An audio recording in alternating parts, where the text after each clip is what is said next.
Hola, mis queridos hermanos. Hoy quiero tocarte algo y hablar un poco de Dios, los dioses y el universo basándonos en la cosmovisión de Babilonia. Tenemos, por ejemplo, la cuestión de los orígenes. Daniel creía que había un solo Dios verdadero, el creador del cielo y de la tierra. Por el contrario, los babilónicos creían en muchos dioses y lo conocemos por la literatura con la que él seguramente tenía contacto, por ejemplo, las famosas epopeyas babilónicas de la creación, la Emunat Elis, un mito que relata los orígenes del universo y de los dioses, cosmología y teogonía, y que detalla la guerra primera entre los dioses por la supremacía, la cual provocó que Marduk reemplazara a Elin como el dios más alto del panteón mesopotámico. El poema cuenta que los dioses surgieron de una especie de combinación primordial de Atsut, el agua dulce eterna de los ríos, y Tiamat, el agua salada del océano. Lo leemos en sus primeras líneas.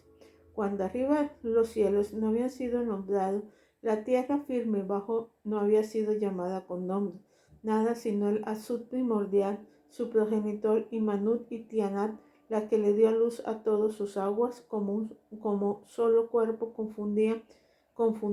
Los derechos del junco no se habían hacinados, el carrizal no había aparecido, cuando cualesquiera de los dioses no había sido traído al ser ni llamado con nombre. No destinados sus destinos, entonces sucedió que los dioses fueron formados en el seno de ella. Generaciones de dioses, Lamut y Laumut, fueron producidos, con nombre fueron llamados, luego del que crecieron en estatura y en edad. Ashar y Kimba fueron formados que sobrepasaron a los otros, haciendo largos días, añadiéndoles los años. A esta descripción poética vemos que los dioses babilónicos formaban parte de la situación material básica del universo, aunque en la mitología babilónica los comienzos están envueltos en tinieblas de tiempos remotos anterior a Manu, a quien llamaba la señora de los dioses, la madre del universo. Los griegos tenían ideas bastante similares. Hesio compuso su teogonía alrededor del siglo VII a.C., aunque probablemente se basó a fuentes más antiguas. Veamos en sus líneas. Elevaron su voz sagrada, celebraron primero la raza de los dioses venerables, a quienes en su origen engendraron Gea y el anchuroso Urano, porque de esto nacieron los dioses. Decime esta cosa, musas de moralidad olímpica, y cuáles de entre ellas fueron las primeras en un principio, antes que todas las cosas fuera caos, y después Gea, la de amplio seno, asistiendo siempre sólido de todos los inmortales, que había la cumbre del nevado del Olimpo y el tártaro sombrío enclavado en las profundidades de la tierra espaciosa, y después Ero, el más hermoso entre los dioses inmortales. Warner Hiergen, 1967, señala las mismas diferencias entre la cosmovisión griega y la hebrea. Si comparamos la hipótesis griega de Eros, creador del mundo, con el logos del relato hebreo, observamos una abismal diferencia en la perspectiva de ambos pueblos. El logos es una sustanciación de una propiedad intelectual o un poder del Dios creador que está por encima del mundo y que lo trae a la existencia por su decreto y voluntad personal. Los dioses griegos habitan en el mundo, son descendientes del cielo y de la tierra, generados por el vigoroso poder de Eros, quien también pertenece al mundo como una fuerza primitiva que lo engendra todo. Así que están sujetos a lo que llamamos leyes naturales. Cuando el pensamiento de Hesio finalmente dio paso al pensamiento filosófico, lo divino se buscó dentro del mundo, no fueron él, como lo expresa la teología cristiana judía del libro del Génesis. La afirmación clave es: los dioses griegos habitan en el mundo. No debemos pensar que la única diferencia entre la cosmovisión hebrea y la griega es que los hebreos redujeron el número de dioses a uno solo. El monoteísmo hebreo no es una versión reducida del politeísmo pagano. El Dios de los hebreos está fuera del mundo. Esta es una diferencia absoluta de categoría, no una simple diferencia de rango. También es por eso que, como ya hemos señalado, el Dios de los hebreos da sentido al mundo, mientras que los dioses paganos no lo hacen. El significado del sistema no se encuentra en el propio sistema. Así queda demostrado un defecto argumentativo cada vez más popular del ateísmo.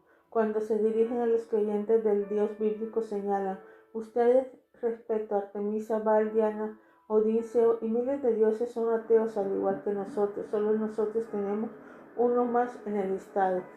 Tal argumento deslumbra a algunos debido a su astucia aparente, pero no aborda la cuestión que ya hemos abordado con anterioridad. El Dios de la Biblia no es uno más en el panteón de todos los dioses conocidos. Todos ellos son productos del cielo y de la tierra, pero el Dios que revela la Biblia creó los cielos y la tierra. Esta diferencia es profunda y echa por tierra argumentos ateos.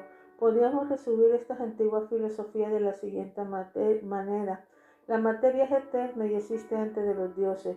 En su estado primigenio, la materia era un caos sin forma, sin orden y sin límite. Algún dios ordenó y dio forma a la materia básica del universo, cosmos, y de tal proceso es lo que entendemos por creación. Este dios, como todos los demás, surgió de la materia original y es parte de la materia, a una de las fuerzas del universo. Todo el universo emana de él, como los rayos del sol, y así, de alguna manera, todo es Dios. Según dicho punto de vista, la materia es el compuesto primigenio del universo. Los dioses y todos los demás derivan de ella. En efecto, a la señora de los dioses, Manu, mencionada con anterioridad, a veces se le describe como un mar primitivo de donde salieron los dioses. Claramente, la idea de una soga primigenia no es nada nuevo.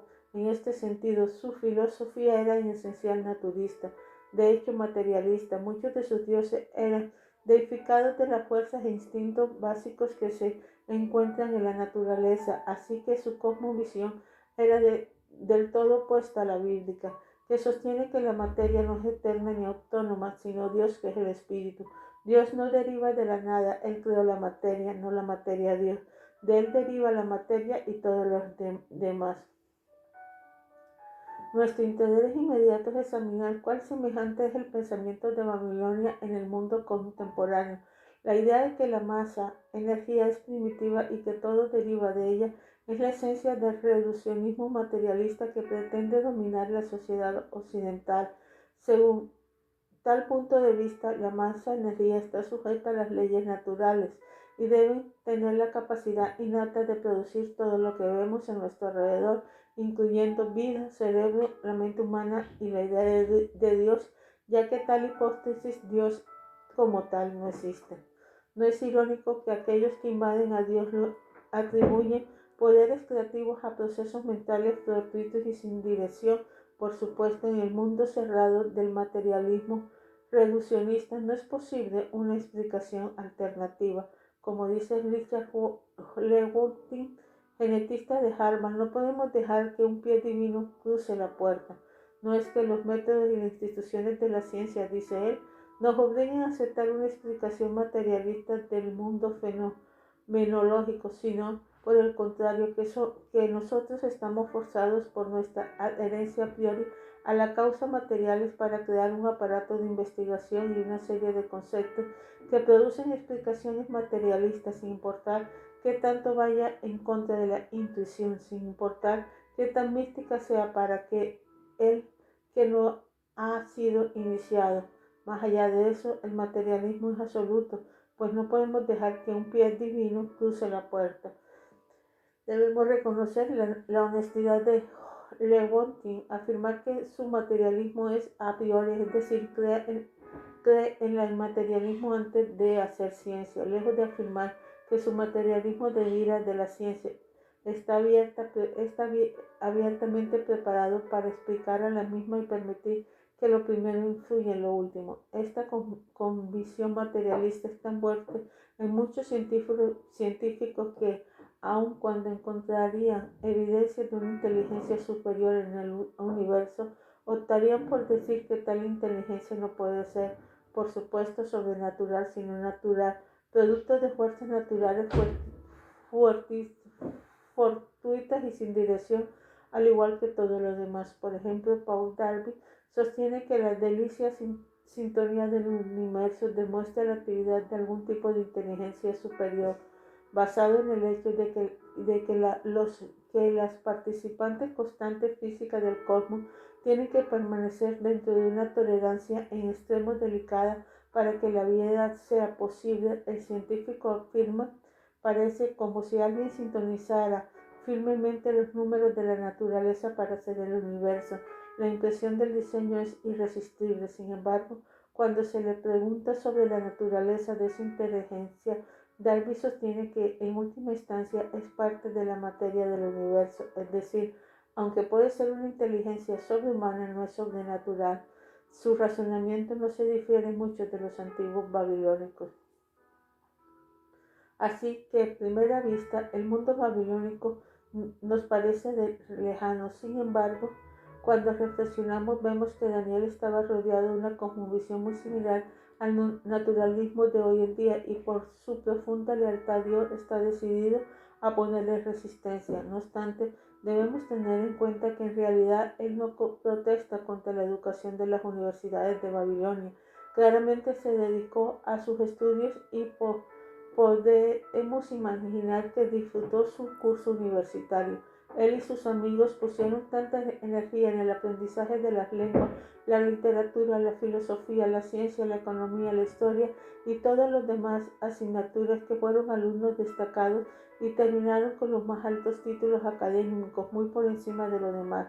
Daniel no protestó como un espectador ajeno al sistema, protestó dentro del mismo. Es importante tenerlo en cuenta, más aún cuando escuchamos el término literatura apocalíptica que se utiliza para el libro de Daniel. Las descripciones tienden a dar la idea de un salvaje y irracional profeta de la condenación, quien les advertía a las personas que escaparan de la sociedad, que se enclaustraran como monjes o como ermitaños a espera del cataclismo inminente y destructor, el cual marcaría el fin de la historia. Bueno, si eso es lo que significa apocalíptico, entonces no se aplica a Daniel ni a sus amigos.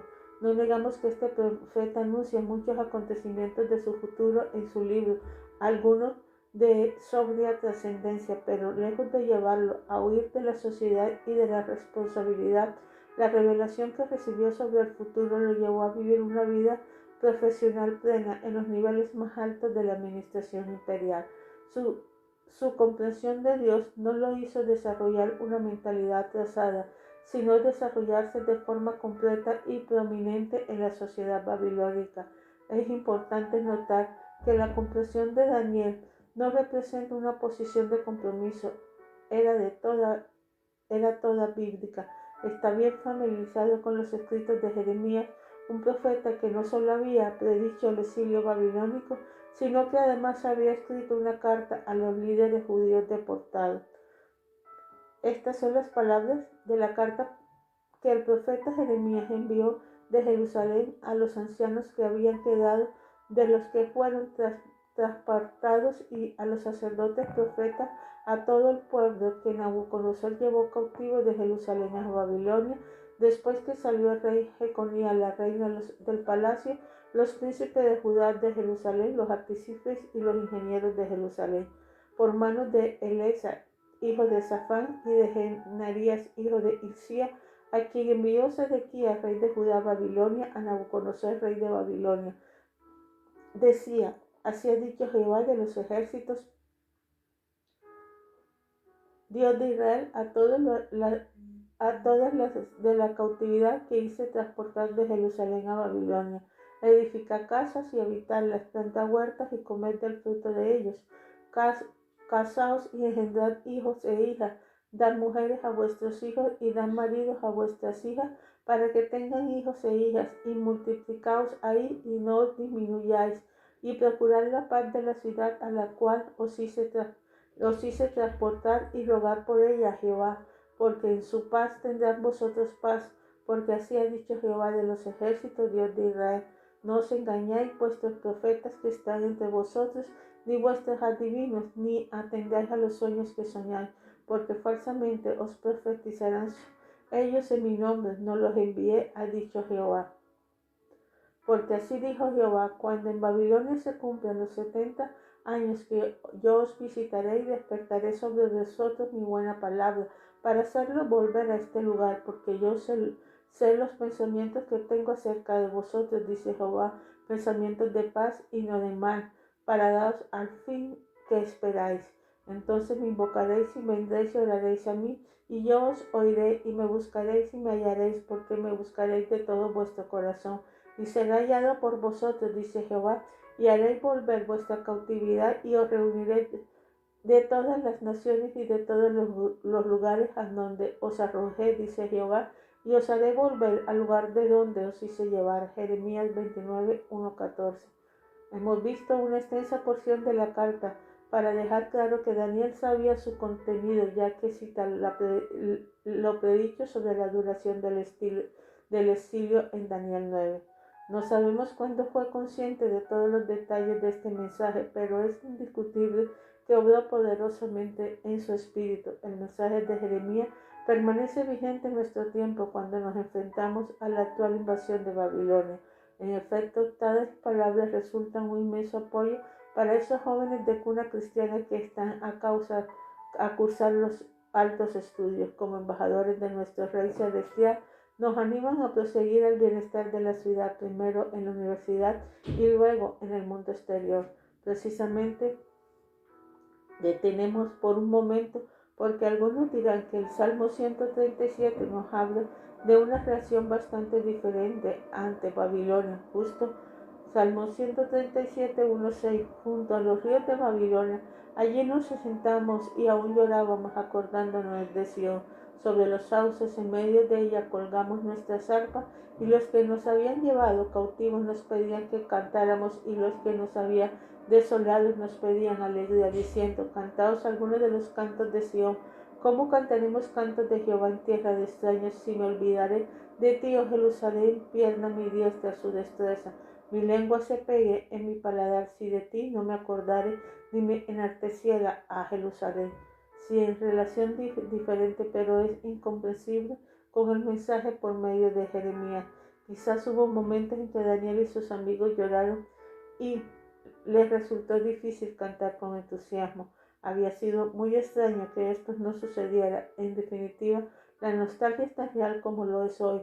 La obediencia al mensaje de Jeremías no significa olvidar a Jerusalén y todo lo que representa. Inevitablemente, muchos de Judá terminaron haciéndolo, pero Daniel y sus amigos no olvidaron su identidad nacional y espiritual. Busca el bienestar de Babilonia, viviendo en esas ciudades como sal y luz para Dios. Esa postura significa atreverse a protestar contra la visión del mundo que subraya el sistema babilónico y enfrenta las consecuencias. No significa que olvidar a Jerusalén o no lamentar su destino. ¿Qué hacemos hoy nosotros si estamos convencidos de la visión bíblica del mundo? ¿No tendríamos que protestar contra el secularismo occidental que amenaza con tragarnos? ¿No deberíamos actuar contra la noción de que el ateísmo es la única posición intelectual respetable? Claro que pudiéramos hacerlo, pero en ese caso debemos usar el lenguaje de protesta con sumo cuidado, porque nuestro mundo está lleno de protestas violentas y crueles que dañan y destruyen la vida de millones de personas. Necesitamos recordar siempre que Cristo prohibió la violencia para imponer la verdad, algo que la violencia de todos modos no puede hacer. La batalla diaria del cristiano, que sí es una batalla en el mismo conflicto no violento en el que Daniel protestaba y que tiene lugar, es el pensamiento en el reino de las ideas y la cosmovisión, no en el ámbito militar. El apóstol Pablo lo describe así. Segunda de Corintios 10, 3-5. Pues aunque andemos en la carne, no militamos según la carne, porque las armas de nuestra milicia no son carnales, sino poderosas en Dios para la destrucción de fortaleza, derribar argumentos y toda altivez que se levante en contra del conocimiento de Dios, y llevar cautivo todo pensamiento a la obra de Cristo. Observamos que el énfasis aquí es el argumento bien fundado. Los primeros apóstoles cristianos razonaban con las personas donde quieran que iban, en las sinagogas, en las plazas del mercado, y si tenían la oportunidad dialogaban en las salas de conferencias académicas del mundo. Hechos 17:2. La palabra griega apología, de donde proviene el vocablo apologista, significa defensor. Es importante entender esto porque el Nuevo Testamento no hace distinción entre el Evangelio y la apologética. Cualquier evangelismo significa defender el Evangelio. Los primeros cristianos con frecuencia entraban en objeciones de su mensaje. A menudo la malinterpretaban y la acusaban de predicar revoluciones políticas, de promover el antinomismo o de incluir dioses extranjeros. Así que para despejar el camino del Evangelio tenían que derribar la barrera en la mente de las personas. Para hacerlo se reunían con ellos, respondían a sus preguntas y defendían el mensaje cristiano contra las malversiones, la transgresión y las difamaciones. De hecho, fue del poder convincente del mensaje cristiano al dar respuestas creíbles. Lo que desarrolla esto son hombres y mujeres, era un evangelismo persuasivo. Aquí es la esencia del testimonio cristiano que estamos llamados a dar. Ahora bien, mi querido hermano, como la batalla es de esta naturaleza, requerimos una serie de preparación para pelear. Ya hemos visto el prerequisito más importante, ser fieles a Jesucristo y demostrar que somos al tenerlo en nuestros corazones como Señor, pero hay más, porque no solo necesitamos la lealtad moral, sino también la intelectual y la espiritual. Quizás comprendamos mejor qué es lealtad moral si conocemos a aquellos que amenazan la integridad moral, pero ¿qué se entiende por lealtad intelectual y espiritual? Pablo se lo explica a los corintios de esta manera: porque os celo con celo de Dios, pues os he desposado con un solo esposo para presentarlos como una virgen pura a Cristo.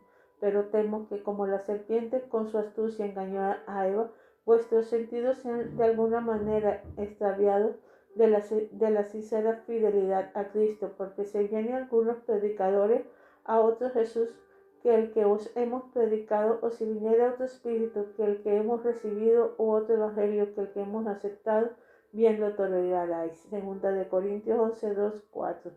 El apóstol estaba preocupado por el compromiso intelectual y espiritual que tenían con Cristo. Las imágenes que usa son elocuentes. Habla de desposorios, la relación entre un hombre y una mujer antes del matrimonio en el mundo antiguo. Era mucho más fuerte que a lo que hoy llamamos compromiso.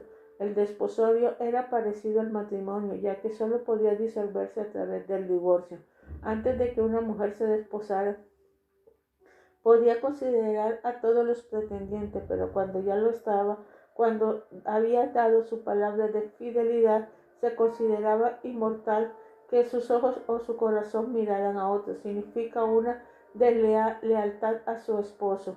La analogía es muy adecuada. Los cristianos de Corinto, pluralistas y politeístas, habían entregado su vida a Cristo, lo habían aceptado como Señor en su corazón y le habían jurado lealtad solo a Él. Al menos eso es lo que afirmaba, pero Pablo estaba preocupado por los crecientes rumores de que su lealtad había sido socavada, había sido pura, es decir, exclusiva en su enfoque como Cristo como su único objeto. Sin embargo, otras veces que no estaban contentas con el cristianismo histórico, habían comenzado a reclamar la atención de los cristianos de dicha ciudad, y algunos de ellos estaban sucumbiendo bajo estas ideas nuevas y embriagadoras. A lo largo de la historia ha ocurrido lo mismo. Tarde o temprano llegarán los innovadores con sus reinterpretaciones del Evangelio. Su mensaje presentará a otro Jesús, un carente de singularidad y deidad, reducido al nivel de todos los demás maestros, por grande que sea, o tal vez otro espíritu que intente fusionar el Evangelio con el animismo o el espiritismo. Quizás otro evangelio que confunda la verdadera base de la relación con Dios únicamente a través de la fe en Cristo, pervirtiendo la verdad al elevar el mérito humano y sacarle provecho, o torcer el mensaje para permitir la inmoralidad bajo el disfraz del amor. La lista es extensa. Hoy en día, en nombre de la tolerancia, la singularidad de Cristo y de muchas doctrinas que defienden el cristianismo, enfrentan ataques como nunca antes. Bajo tal presión, Es difícil empezar a coquetear con ideas teológicas desleales a Cristo. Muchos en los barcos, detrás del púlpito y en las universidades teológicas han sido tan bombardeados por el pensamiento de la ilustración pseudocientífica que ya no creen en la persistencia de Cristo, su concesión sobrenatural, sus milagros, su resurrección, su ascensión. Se han negado a un gnosticismo ambiguo. Todos necesitamos examinar de vez en cuando la salud de nuestra lealtad intelectual y teológica a Cristo, y solo podemos hacerlo al escudriñar constantemente la Biblia. Es muy fácil olvidar cómo la Escritura llegó a nuestras manos. John Wilkes y William Tyler trabajaron duro y en condiciones muy peligrosas para entregarnos la Biblia en inglés. Tyler fue quemado vivo en Bélgica por la traición de un conterráneo suyo. Carmen Reed y Glaster fueron quemados vivos en Orford. Estos valientes hombres estaban decididos a entregar las Escrituras a las personas. Sus esfuerzos encendieron fuego en los corazones de los hombres y mujeres en todo el mundo, estimulando e inspirando incluso a los más humildes a estudiar la Biblia por su cuenta y a escuchar la voz de Dios en vez de inclinarse ante alguna autoridad eclesiástica externa y opresora. ¿Qué pensarás si vieras las Biblias ahora disponibles gracias a su sacrificio en las estanterías sin que nadie las lea? A todos nos gusta estar en contacto. Es por eso que hoy los teléfonos móviles superan el número a la Biblia en las manos y los bolsillos de los cristianos en todo el país, aunque los teléfonos tienen Biblia en ellos. Pero aunque sea importante escuchar a los demás, nuestra prioridad es escuchar la voz de Dios. Al menos es uno de los retos de la vida de Daniel. Padre Celestial, te damos gracias, Señor, por todo lo que nos hace. Oh Dios eterno, te he pedido, Padre Celestial, que cada día incremente nuestra fidelidad, Padre Celestial, que cada día, Padre Celestial, oh Dios eterno, estemos en ti. Oh Dios, que entendamos, Señor, que tú eres el único Dios verdadero que nos guía, que nos ayuda y que siempre, Señor, nos da amor, paz y libertad. Gracias, Señor. Ayúdanos a mantenernos fiel a ti. Querido hermano, si quieres, oh Dios eterno, ampliar más sobre estos temas, lo puedes hacer a través del WhatsApp más 57 310 601 6670, que con mucho gusto hablaremos contigo. Que la paz de nuestro Señor Jesucristo esté con nosotros. Amén y amén.